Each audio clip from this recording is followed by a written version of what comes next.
Alice's Adventures in Wonderland by Lewis Carroll. Narrated by Paul Skinner.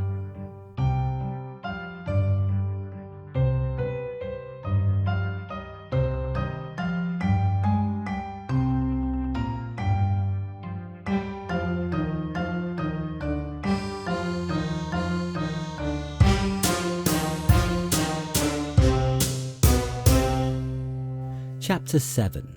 A Mad Tea Party.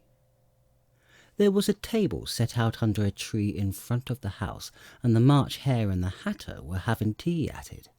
A dormouse was sitting between them, fast asleep, and the other two were using it as a cushion, resting their elbows on it, and talking over its head. Very uncomfortable for the dormouse, thought Alice. Only, as it's asleep, I suppose it doesn't mind. The table was a large one, but the three were all crowded together at one corner of it. "No room, no room," they cried out when they saw Alice coming. "There's plenty of room," said Alice indignantly, and she sat down in a large armchair at one end of the table. "Here, have some wine," the March Hare said in an encouraging tone. Alice looked all around the table, but there was nothing on it but tea. "I don't see any wine," she remarked. "There isn't any," said the March Hare. "Then it wasn't very civil of you to offer it." "It wasn't very civil of you to sit down without being invited." "I didn't know it was your table. It's laid for a great many more than three." "Your hair wants cutting," said the Hatter. He had been looking at Alice for some time with great curiosity, and this was his first speech. "You should learn not to make personal remarks," Alice said with some severity. "It's very rude."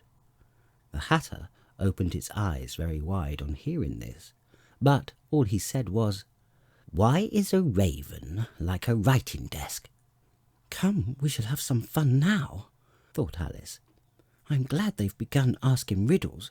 I believe I can guess that," she added aloud. "Do you mean that you think you can find out the answer to it?"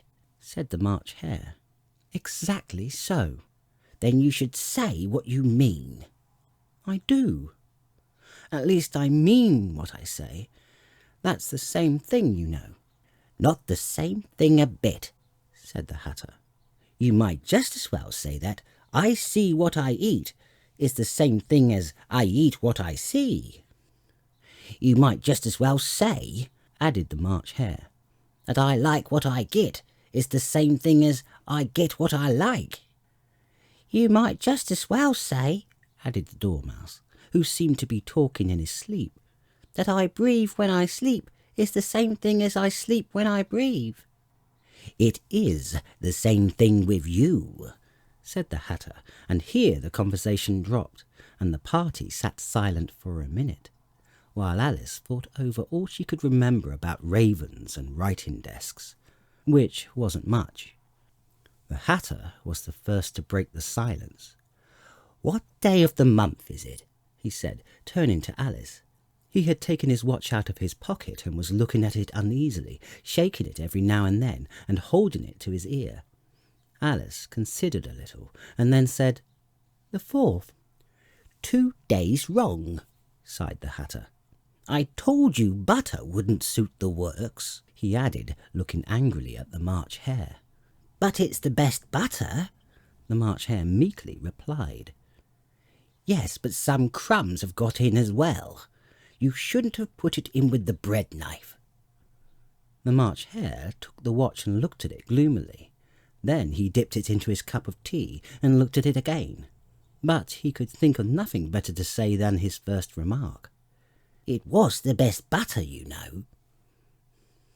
Alice had been looking over his shoulder with some curiosity. "What a funny watch," she remarked. "It tells the day of the month and doesn't tell you what o'clock it is." "Why should it? Does your watch tell you what year it is?" "Of course not. But that's because it stays the same year for such a long time together." "Which is just the case with mine." Alice felt dreadfully puzzled. The Hatter's remark seemed to have no sort of meaning in it, and yet it was certainly English. "I don't quite understand you," she said, as politely as she could. "The dormouse is asleep again," said the Hatter, and he poured a little hot tea upon its nose. The dormouse shook its head impatiently and said without opening its eyes, of course, just what I was going to remark myself." "Have you guessed the riddle yet?" the Hatter said, turning to Alice again. "No, I give it up. What's the answer?" "I haven't the slightest idea," said the Hatter. "Nor I," said the March Hare. Alice sighed wearily. "I think you might do something better with the time than waste it in asking riddles that have no answers. If you knew the time as well as I do, you wouldn't talk about wasting it. It's him." "I don't know what you mean." "Of course you don't," the Hatter said, tossing his head contemptuously. "I dare say you never even spoke to time." "Perhaps not, but I know I have to beat time when I learn music." "Ah, that accounts for it. He won't stand beating. Now, if you only kept on good terms with him, he'd do almost anything you liked with the clock. For instance, suppose it were 9 o'clock in the morning, just in time to begin lessons. You'd only have to whisper a hint to time, and round goes the clock in a twinkling. 1:30, time for dinner." "I only wish it was," the March Hare said to itself in a whisper. "That would be grand, certainly. But then I shouldn't be hungry for it, you know." "Not at first, perhaps. But you could keep it to 1:30 as long as you liked." "Is that the way you manage?" The Hatter shook his head mournfully. "Not I," he replied. "We quarrelled last March, just before he went mad, you know," pointing with his teaspoon at the March Hare. "It was at the great concert given by the Queen of Hearts, and I had to sing, 'Twinkle, twinkle, little bat, how I wonder what you're at.' You know the song, perhaps?" "I've heard something like it," said Alice. "It goes on, you know, in this way. Up above the world you fly, like a tea tray in the sky. Twinkle, twinkle." Here the dormouse shook itself and began singing in its sleep. "Twinkle, twinkle, twinkle, twinkle," and went on so long that they had to pinch it to make it stop. "Well, I'd hardly finished the first verse," said the Hatter, "when the Queen jumped up and bawled out, 'He's murdering the time! Off with his head!'" "How dreadfully savage!" exclaimed Alice. "And ever since that," the Hatter went on in a mournful tone, "he won't do a thing I ask. It's always 6 o'clock now." A bright idea came into Alice's head. "Is that the reason so many tea things are put out here?" she asked. "Yes, that's it," said the Hatter with a sigh. "It's always tea time, and we've no time to wash the things between whiles." "Then you keep moving round, I suppose?" "Exactly so, as the things get used up." "But what happens when you come to the beginning again?"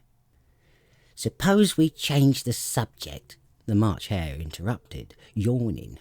"I'm getting tired of this. I vote the young lady tells us a story." "I'm afraid I don't know one," said Alice, rather alarmed at the proposal. "Then the dormouse shall," they both cried. "Wake up, dormouse!" and they pinched it on both sides at once. The dormouse slowly opened his eyes. "I wasn't asleep," he said, in a hoarse, feeble voice. "I heard every word you fellows were saying." "Tell us a story," said the March Hare. "Yes, please do," pleaded Alice. "And be quick about it," added the Hatter, "or you'll be asleep again before it's done." "Once upon a time there were 3 little sisters," the Dormouse began in a great hurry, "and their names were Elsie, Lacie, and Tilly, and they lived at the bottom of a well." "What did they live on?" said Alice, who always took a great interest in questions of eating and drinking. "They lived on treacle," said the Dormouse, after thinking a minute or two. "They couldn't have done that, you know. They would have been ill." "So they were. Very ill." Alice tried to fancy to herself what such an extraordinary ways of living would be like, but it puzzled her too much, so she went on. "But why did they live at the bottom of a well?" "Take some more tea," the March Hare said to Alice very earnestly. "I've had nothing yet," Alice replied in an offended tone. "So I can't take some more." "You mean you can't take less," said the Hatter. "It's very easy to take more than nothing." "Nobody asked your opinion." "Ha! Who's making personal remarks now?" the Hatter asked triumphantly.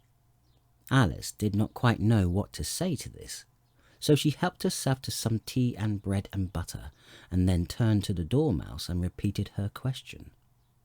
Why did they live at the bottom of a well? The Dormouse again took a minute or two to think about it, and then said, "It was a treacle well." "There's no such thing." Alice was beginning very angrily, but the Hatter and the March Hare went, "Shh!" and the Dormouse sulkily remarked, "If you can't be civil, you better finish the story for yourself." "No, please go on. I won't interrupt again. I dare say there may be one." "One indeed," said the Dormouse indignantly. However, he consented to go on. "And so these three little sisters, they were learning to draw, you know." "What did they draw?" said Alice, quite forgetting her promise. "Treacle," said the Dormouse, without considering at all this time. "I want a clean cup," interrupted the Hatter. "Let's all move one place on." He moved on as he spoke, and then the Dormouse followed him. The March Hare moved into the Dormouse's place, and Alice rather unwillingly took the place of the March Hare. The Hatter was the only one who got any advantage from the change, and Alice was a good deal worse off than before, as the March Hare had just upset the milk jug into his plate. Alice did not wish to offend the Dormouse again, so she began very cautiously, "But I don't understand. Where did they draw treacle from?" "You can draw water out of a water well," said the Hatter. "So I think you could draw treacle out of a treacle well. Stupid." "But they were in the well," Alice said to the Dormouse, not choosing to notice this last remark. "Of course they were," said the Dormouse. "Well in." This answer so confused poor Alice that she let the Dormouse go on for some time without interrupting it. "They were learning to draw," the Dormouse went on, yawning and rubbing its eyes, for it was getting very sleepy. "And they drew all manner of things. Everything that begins with M." "Why with an M?" said Alice. "Why not?" said the March Hare. Alice was silent. The Dormouse had closed its eyes by this time, and was going off into a doze, but on being pinched by the Hatter, it woke up again with a little shriek, and went on. "That begins with an M, such as mousetraps, and the moon, and memory, and muchness. You know, you say things are much of a muchness. Did you ever see such a thing as a drawing of a muchness?" "Really, now you ask me," said Alice, very much confused. "I don't think—" "Then you shouldn't talk," said the Hatter. This piece of rudeness was more than Alice could bear. She got up in great disgust and walked off.